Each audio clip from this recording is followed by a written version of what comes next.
আপনারা সবসময় আমাকে জিজ্ঞেস করতেন যে অ্যাক্ট্রেস হিসেবে আমাকে কবে আপনারা স্ক্রিনে দেখতে পারবেন।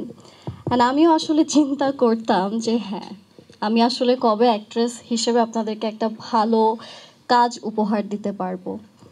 তো সব কিছু মিলিয়ে যখন আমার কাছে ফার্স্ট লাভের গল্পটা আসে, আমি নিজেও খুব বেশি কানেক্ট করতে পারি। আর আমার মনে হয় যে এই গল্পটার সাথে আমাদের প্রত্যেকে এখানে যারা যারা আছেন বা যারা অডিয়েন্স দেখবেন, তারাও কোনো না কোনো জায়গাতে জীবনের কোনো না কোনো মোমেন্টে কানেক্টটা ফিল করবেন।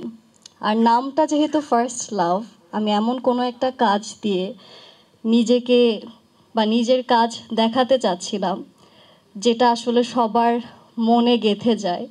আর আমার মনে হয় আমাদের প্রত্যেকেরই প্রথম ভালোবাসাটা আসলে মনে গেঁথেই থাকে, কখনো ভোলা যায় না। টানা তৃতীয়বার অর্জন করেছে দেশের সেরা সুপার ব্র্যান্ড স্বীকৃতি বসুন্ধরা টিস্যু। তো সব কিছু মিলে আমি এই কাজটা আসলে এটার জন্যই নেই, আমার মনে হয়েছে যে এই কাজটা আসলে মানুষের মনে থাকবে, আমাকে মানুষ মনে রাখবে। অ্যান্ড নীলাকে বা নীলা কী কী ডেলিভারি দিতে পারে অ্যাক্ট্রেস হিসেবে, নীলা কীরকম নতুনভাবে মানুষ আমাকে চিনবে। আমাদের আসলে অনেক হার্ডওয়ার্ক গিয়েছে।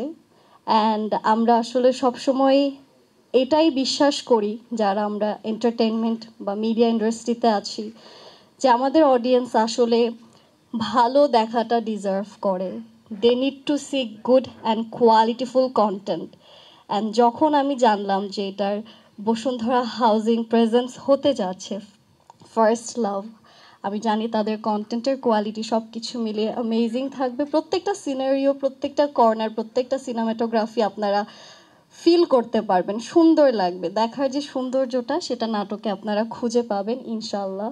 অ্যান্ড বাকিটা আমাদের অডিয়েন্স দেখে আমাদেরকে জানিয়ে দিবে, but we are very hopeful towards it. Thank you so much.